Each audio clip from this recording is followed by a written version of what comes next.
Hello mga ka-viewers, kamusta po kayo ngayon? Nagbabalik po ako para update kayo sa another vlog. For today's video po, nandito po tayo sa Chaong, Quezon Province. So nakaraan po, nagkaroon tayo ng project sa Pagbilao. Ngayon po, dito naman sa Chaong. Tapos nagkaroon din tayo ng project sa... Kalimutan ko yung isang project natin sa Quezon Province. Ito na lang po yung address. Tapos magkakaroon pa po tayo ng Candelaria project by May. So ito pong project natin dito. Noong October po, naglagay na tayo ng cortina. Tapos po, hindi kasi ako nakasama noon kaya wala tayong vlog. Pinapunta ko lang po yung mga tao dahil sobrang busy natin that time. Ngayon po, maglalagay po ulit tayo ng cortina dito. So yung lalagyan natin, yung mga bedrooms kasi yun po yung naiwan natin dito noon na pinag-isipan pa ng client kung lalagyan o hindi kasi meron na pong blinds yun. Pero gusto po talaga ni client is cortina kaya ayun po. Yung iba natin quotation, tinuloy niya po this March. So ngayon po mga ka-viewers, ang nagustuhan ko talaga, kahit last year pa namin nilagay yung cortina, napakaganda pa rin po. Sabi ko nga po sa inyo, pag maganda ang tela, maganda kakalabasan pa rin ng cortina. And syempre, kino-consider din yung pagkakagawa po ng curtains, no? Anyway mga ka-viewers, ayan, habang naglalagay tayo ng cortina, pakita ko lang sa inyo yung property po ng owner para may idea kayo saan nilalagyan natin cortina kasi napakaganda, talagang buhay probinsya, very peaceful yung place. Yung bahay po ni client, ito po ay na-built ng 2016. So sa malapitan po, ito po yung details na kanyang exterior paint at roof. So yung gutter niya po is stainless and usually po yung exterior paint is naglalaro naman po sa mga shade of gray. Yung kanya po lupa, isang laki po, 1,600 square meters po yan. Yung bahay po, meron po palang 5 bedrooms to ha. Hindi ko lang po alam ang total floor area niya. So ito po yung front, ayan. Tapos po ang maganda dito kay client, since 2016 po ito na-built, yung garden niya po is malalabong na po yung mga halaman and syempre well-maintained po. Alam na alam mo pag ang client is mahilig sa bahay, maganda. Sa service kit po at garahe, meron po itong pathway or naka-tiles po yung flooring niya. Ang ginamit po dito is 40 by 40 po na pang outdoor tiles. Tapos sa gilid naman po na itong bahay po na ito, merong parking, doon po yan. So di ko na lang po ipapakita yung kasi doon tayo nagtatrabaho. Ito na lang kabilang side. Sa kabilang side po, meron naman ditong lanay. Alam niyo po ba, yung mga areas po ng bawat bahay ni client is inunti-unti niya po ipa-improve yan nung na-build po yung house. Kaya tignan niyo po, kahit 2016 na-build yung iba pong areas is bagong-bago pa talaga. From Lanay, ito po yung view natin. Tapos, pakita ko na lang po sa inyo yung design po ng tiles sa malapitan. Again, 40 by 40 po yung ginamit dito na pang-outdoor tiles. Bricks design po yun na rough finish. Tapos dito po again yung parking area nila at ito naman po yung porch area nila papunta sa loob. So ngayon po, pasok tayo sa loob ng bahay.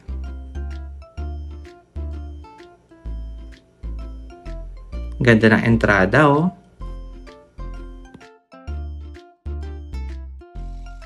Guys, ngayon nandito tayo sa loob ng bahay. So papakita ko nga sa inyo yung nilagay naming cortina last year. So maayos pa rin and syempre hindi ko to inayos guys para sabihin ninyong hindi natin pinapakita maganda na sa vlog. Kung ano nadatnan natin, yun yung ipapakita ko guys. Now, so ito yung isa sa medyo mahirap namin ginawa guys kasi yung hagdanan still nadikit pa rin sa bintana. Kaya tignan nyo guys, medyo nakapalubog yung dito. Pero yung client happy kasi ayun nga, yung gusto niya na-achieve naman natin. Mamaya kukuha na ako ng maayos na shot yan guys ha. Basta ito yung isa sa medyo complicated na ginawa natin dito. Although, lumusot-lusot naman sa ilalim yan guys. Yan. So mamaya papaayos ko na lang sa team yung pagbagsak para maganda. Kung papansinin nyo yung S-fold nakapa-flat pa ganon. Kasi, ayun nga, naipit siya sa hagdanan. Tapos guys, ito naman is, dahil nga gusto nila talaga kortina, yung bintana lumusot naman sa hagdanan. So, ito, pasado naman to kay client and gusto niya talaga curtains. Ganito yung nagawa lang natin. Although hindi 100% maganda talaga to guys ha, for me. Pero, yun nga, yun lang yung pinaka-best natin gawin. Kasi, tignan nyo, pasok na pasok. Dito sa isa guys, dahil wala namang problema, maganda yung bagsak, no? So, ito guys, ayun nga, gaya ng sinabi ko, bago kami umalis, papasama ko na to sa service namin. Ipapa-replansya ko or paayos lang ng onti yung mga curtains, no? Tapos guys, ito si Roger NBC, sumasagot ng mga inquiries saka ng gumagawa ng quotation guys sa mga ano natin, upcoming clients. Tapos guys, ito yung sa dining. Last year pa to guys ha, pero tignan nyo maganda, maayos pa din. Sabi ko nga po sa inyo, pag maganda ang cortina, maganda po ang tela, maganda pagkakagawa, maganda pa rin talaga yung kakalabasan. Ito guys, yan, isa sa ginawa natin to. Open ko lang yung ilaw dito. Ay, walang ilaw. Ito guys, L-shape yan. Bali, dito rin may problem, pero ganyan nagawa. Baka papagawa ko na lang ito ng tali kasi hindi ito ginawan last year. Yan, lalagyan na lang yan. A few moments later. Guys, bali break time muna tayo. Mag-lunch muna tayo dito sa fine dining restaurant. Napakaganda ng dining area nila guys. Ang lakas mayaman rin siya. Pag rich kid pala, ganyan. Ano masasabi mo? Sarap. Ganda. Hindi, yung anong pakiramdam? Parang? Kumain sa mamahaling Restaurant? Hoy, dito kayo oh. Tabihan niyo naman ako. Tayo ay kakain sa fine dining restaurant. Dahil parang ikaw ngayon si Cinderella.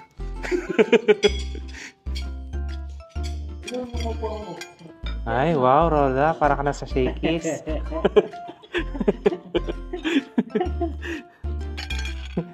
Guys, alam nyo ba? Share ko lang sa inyo ha. Bali, di ba pa naglalagay tayo ng cortina? So, kwento dito nung nakatira po dito. Yung may-ari kasi sa ibang bansa. Nagpalagay daw po yung kaibigan nila sa iba. Sa Dolores, Quezon daw po. Tapos, nasa 200,000 yung total ng project daw doon. Kaya may idea pala sila nung nag-contact sa amin para magpalagay. Tapos daw, nauna kasi magpalagay daw yun. Ibang-iba daw sa tela namin. Kasi nga guys, sabi ko nga sa inyo, nakafocus kami sa durability. Hindi kami nakafocus sa aesthetic lang, yung mailagay lang. Hindi po, tumitingin kami doon sa tibay at quality po ng fabric. Kaya nga sabi ko nga po na yung mga cortina namin is galing talaga ng Korea kasi pwede naman ako gumamit ng mura guys eh. Kung tutuusin, mas bebenta ako doon kasi mas mababa yung magiging presyo, mas okay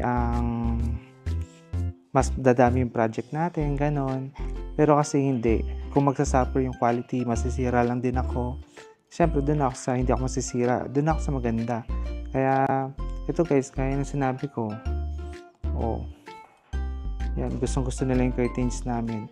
May pinagkaiba daw talaga, sabi nila. Mukha kasing pare-parehas guys eh. Pero sabi ko nga sa inyo, lagi yung titingnan yung volume ng fabric, yung pagkakagawa, isa yan sa i-consider ninyo. So, tingnan nyo to guys, so malit lang yung bintana, pero 6'6 sa tela, isang blackout pa lang yan guys, kaya ng coveran buong bintana. Ayun. Ngayon guys, malapit na kami matapos. Nasa finishing stage na kami. So, napaka-generous ng client dito guys. Hindi ko kasi alam kung subscribers ko guys kasi nakita lang daw kami sa Facebook. Pero sobrang bait nila guys. Talagang busog na busog kami. Hindi ko din alam. Swerte lang talaga tayo sa client kasi napakababait ng mga kliyente natin. Majority ha. Sobrang babait po talaga lahat. Kaya thank you talaga. Although ganun naman siguro talaga ang ugali ng Pinoy. Pagka dumayo ka, hindi ka naman i-treat as worker, i-accept ka din nila as visitor sa kanilang bahay, gaya nito. Ganun. Pagpasok sa loob mga ka-viewers, ito yung makikita natin. Bali ito ay open concept. So ito yung sala. Ayan. Tapos dito naman sa kabila, yung dining area. Mamaya papakita ko. Dining area. Tapos guys, dahil nga malaki po itong bahay, start tayo dito sa sala. So dito po sa cortina natin ha, given po na napa-slant yun dito. Dahil nagkataon, yung bintana po ay napausog po dito, yung design. So hindi na natin makakover yon dahil, ayun nga po, tumama na talaga siya. No? Kaya ganito po yung naging itsura. Ganun pa man, ginawa pa rin natin yung best natin and pasado naman po kay client yan.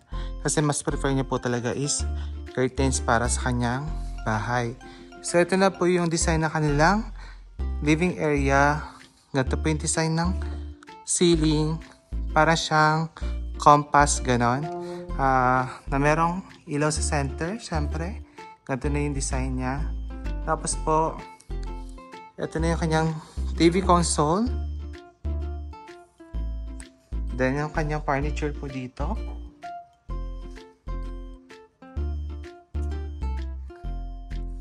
Bale ito, L-shape po siya na sofa.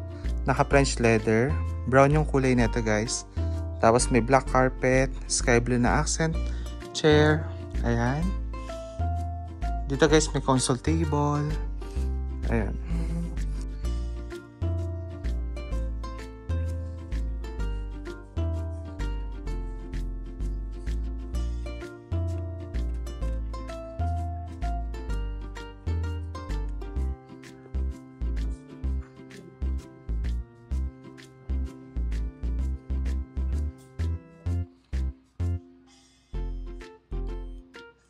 Tapos naman, from living area din naman tayo sa dining area. Ito guys, so, ang ganda ng idea niya. Bali, meron ditong column na dalawa. Tapos yung ginawa is, nilagyan ng mesa. Binalot siya ng mesa para mapaglagyan ng Lego collection ng client.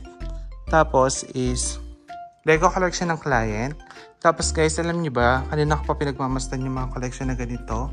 Ito pala ay gawa ng isang sikat na pottery maker dito sa Chaong, Quezon. So ito ay Ugo Pottery yung gumawa guys. And yung mga celebrity dun daw bumibili. Contact niyo ito guys again sa Ugo Pottery. Hindi lang yan yung ginawa niya dito sa loob ng bahay na meron si client. Meron pa dito sa other side. Ayan guys. Tapos the best itong gantong idea, gawing mesa para mapakinabangan yung space sa gitna. And again, dun tayo galing kanina, yun yung living area. Tapos dito naman tayo sa kanilang dining, which is talagang favorite part ko itong dining area nila. Ang ganda guys. Alam nyo last year pa natin ito kinabit tong cortina natin. Kaya na sinabi ko, still maganda pa rin. Ang ganda ng setup ng cortina, yan. Bali, yung tiles pala lang ginamit dito guys, 60 by 120 sukat nito ha. Tapos ang ganda ng setup dito sa center ng dining set. Ayan. Ito guys, gawa ni Ugo Pottery. Parang siyang sungka pero may drip woods tapos yung pots. Ang ganda nito. Tapos guys, dito, medyo komplikado din yung kurtina nilagay natin dito. Kaya ganyan yung nag-iitsura yung sa gilid ha. Corner window yan. Tapos dito, merong huge na window. Itong art na to guys, kung gusto niyo si Ugo Pottery din gumawa. Again, ito yung dining area.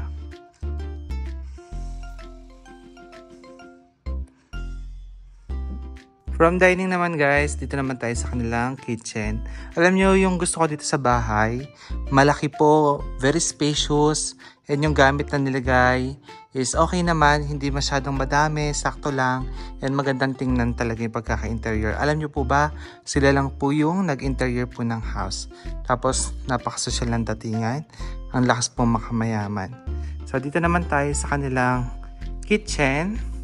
So, dito po sa main kitchen, sa tabi nito, meron din kurtina. Ayan, so isa to sa nauna natin ginawa dito sa bahay nila. Tapos guys, ito naman yung main kitchen. Malaki din, maluwag. So ito guys, naka-quartz yung countertop. Mag-galaxy, yan. Dito naman po sa bandang sink, naglagay naman po tayo ng blinds. Tapos aluminum po yung mga cabinet nito guys. Ang galing na, mukha silang mga modular cabinet talaga. Pero, ayun po, naka-aluminum po yan. Tapos merong exit door doon papunta sa labas syempre. And dito may side by side door na ref and built-in microwave. And merong Smeg appliances. Pakita ko naman po sa inyo yung finished product natin sa mga bedroom. So ito po si bedroom number 1. Guys, dito naman, bali di natin nasagad yung cortina from ceiling to flooring.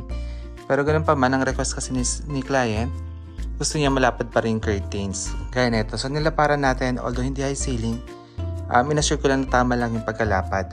Kasi kung i-wall to wall ko to, OA saka punggok ang kakalabasan. Kaya sakto lang ginawa natin ha. So again, ito yung ceiling ng kwarto. yung kanilang tiles flooring dito, 60 by 60 na wood look. Ayan guys. Maluwag actually yung ano guys, yung kwarto kasi dyan na yung wardrobe cabinet na. Akit naman po tayo sa second floor. So, ito na-explain ko na kanina na isa to sa complicated na part din ng bahay aside po doon sa nakagilid. Ito po kasi is napadikit po agad yung bintana sa hagdanan. So, ginawa natin, gusto kasi ni client long curtains. Ayan. Ginawa natin yan na paraan para magagawa natin long curtains which is floor to ceiling. Tapos guys, yung dito nag-bend lang. Kasi pumasok nga guys. Pero yung tabas na ito guys hanggang ilalim naman. Ayan. Nag-flat lang dito guys kasi yun nga naiipit yung kortina. Pero still, masaya pa rin sa client kasi lumabas pa rin kahit paano na maganda. Hindi lang siya 100% ganun kaganda like na mga ginagawa natin sa ibang areas. Pero at least yung wish niya nagawa pa rin natin, no? Ito naman guys yung family area. Ayan. Sa second floor po ito located ha. Tapos ito po yung top view ng kortina. Yan. Hindi pantay po yung length kasi mas mababa doon. Mas mataas yung dito na. Anyway, check naman natin yung mga kwarto. Again, ito yung family area. Tapos ngayon, pasukin natin yung tatlong bedroom dito guys.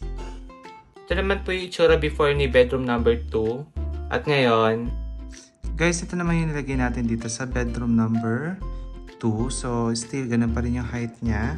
Ang maganda kasi sa bedroom ni client, guys, maluwag. So, pwede mo talagang ayusin mga position ng mga furniture mo, ganyan. Although, hindi ganito yung original niyan. Doon naka-facing yan, ha? So, again, ito yung ating finished project. Ayan. Ito po si bedroom number 3 naman before. And ngayon, ito na po siya. So, same lang naman din po na mga ginawa natin sa ibang mga bedrooms. Tapos, ito naman po last yung master's bedroom kung saan talaga sobrang laki nito. Alam ko na po mga ka-viewers kung bakit tinawag tayo ni client ulit para magpalagay ng kortina kasi tingnan nyo naman po yung yari natin. So, zinom ko na po para talaga mas klaro po pag pinanood ninyo na talaga pong maganda. Yung laki po nito kaya nang gumawa ng isang bungalow house, ganun po. Tapos, check naman po natin yung kanilang master's bathroom. Sa master's bathroom naman po, ito yung itsura niya. Ayan. 2016 po again na built yung bahay ah. Tapos maganda pa rin po yung mga CR. Ito pong CR nila, bagong gawa din po yan. Yung kanila pong cabinet dito sa sink is aluminum naman po yung pinalagay ni client. Tapos meron na siya ditong huge na mirror na rin. Ayan. And po mga ka-viewers, ang natapos natin project sa Quezon Province. So again, yung bahay po is na-built ng 2016 pero ang client po kahit po natapos na yung bahay niya ng 2016, hindi pa rin po siya tumitigil i-improve. So hindi niya naman po talaga final blast lahat yung pagkabuo po ng bahay niya. Inunti-unti niya po bawat areas na gusto niyang ipa-improve. Ayun po, pinag-iipunan niya, pinaglalaanan niya po yun ng budget. Like art curtains po, like po ng mga CR, yung lanay, lahat po ng pina-improve po doon ay hindi naman po sabay-sabay pinagawa ni client. Kaya, ayun po, ganun talaga. Sabi nga po nila, pag gusto mo ang isang bagay, pag-ipunan mo. Ako nga po nagsasabi sa inyo, kung gusto niyo po talagang kunin serbisyo namin, hindi naman po rin talaga in a blink of an eye. Sabi ko nga po, na makakapagpagawa kayo. Talaga pong kung talagang meron na po kayo ipon, naka-ready po kayo, bagong gawa ang bahay, maaga po kayo nagpasukat sa amin, nakapaglaan po kayo ng budget for it, mas okay po, diba? Ganun naman talaga kahit po appliances, paglalaanan nyo yan ng budget, mga sofa, furniture, paglalaanan nyo yan ng budget. So, ganun din po sa amin. Kaya, sabi ko nga po sa inyo, wala namang race sa paglagay po ng gamit sa bahay, pero kung gusto nyo pong maiwasan na lang yung madoble, ganun po, onti-onti po, little by little po, no? So, sabi ko naman po sa inyo, gaya ng sinabi ko sa vlog, durability po ang aking ginagawa. Hindi po ako nakatuon lang sa aesthetic po. Yung parang naglagay lang po ng cortina, okay na yan, okay na to. Hindi po. Durability po ang aking pinipili para sa fabric, kaya po medyo OC tayo. Tapos po mga ka-viewers, kung nagustuhan niyo naman po yung gawa namin and plano niyo pong kunin yung servisyo namin, ayan na po ang aking mga social media and phone number, pwede niyo po ako i-direct call or i-message po. Tapos po maganda ha, again mga ka-viewers, kung plano niyo pong magpagawa, ahead of time, pasukatan po natin yung mga house ninyo. So, ako naman po mga ka-viewers is, ayun, walang validity ang aming mga quotation. As long as gusto nyo kami, pasukatan na po para pag natapos po ang bahay ninyo, kung ginagawa pa is makapaglaan po kayo ng budget for it. O kaya naman po, kung gusto nyo lang i-improve, pasukatan nyo lang po. Tapos later on, pag alam nyo na po yung presyo or yung ating total of contract is, ayun po, sabihan nyo lang kami kung kailan po i-install. And sabi ko nga po sa inyo po mga viewers, bakit yung malilit po na bahay, nabubuk kami, yung malalaki pong bahay, nabubuk kami, kasi po, ayun po, nakabase lang po talaga kami sa laki po ng bintana ninyo, and nakabase lang din po kami sa dami po ng bintana ninyo. Kumbaga ako po kasi as it is, madali lang po kami kausap talaga, totoo lang po. Kaya nga po yung client natin from Quezon Province, imagine, ang dami pong gumagawang kortina sa Quezon Province, pero tayo pa rin po ang kinuha nila kasi nga yun po ang gusto nila, nakikita nila yung gawa natin, and ako compare sa iba is meron talaga do difference. So based sa sinabi po nila yun, and ito na rin po yung naging comment niya regarding sa aming mga nagawa. So again mga ka-viewers, maraming salamat po sa pananood. Ingat po kayo and God bless. Sana ito po yung nakatulong sa inyo. Thank you po ulit sa pananood. Bye bye. Hello guys, bali kahapon nasa Quezon Province tayo, dumating po tayo ng Pampanga ng alas 12 ng gabi. Tapos po ngayon, ang gagawin naman natin is pupunta tayo kung saan tayo nagpapaprint ng ating mga uniform para po sa ating business. So ngayon po, nagpalit tayo ng uniform nila, share ko lang sa vlog. Ngayon ay may collar neck na and dry fit kasi po yung last time is cotton yon. Yung pawis kulob, ayun, nandoon po sa damit na ipon. At least ito po matutuyo agad, dry fit. So iba-ibang kulay, meron tayong gray, light brown, pink, green, ganyan. So dinamihan ko na guys para at least kada meron kami install, uniform sila, and maganda ulit kasi yung last year, almost 1 year na din po yun. Lagpas na yung pinagawa nating mga uniform nila. So ito, ayan, so mas marami, mas maganda para kada install may nasusuot po sila at magandang tingnan, no? So ngayon ay punta lang tayo doon, update ko po kayo pag nandoon tayo, ha? So see you later.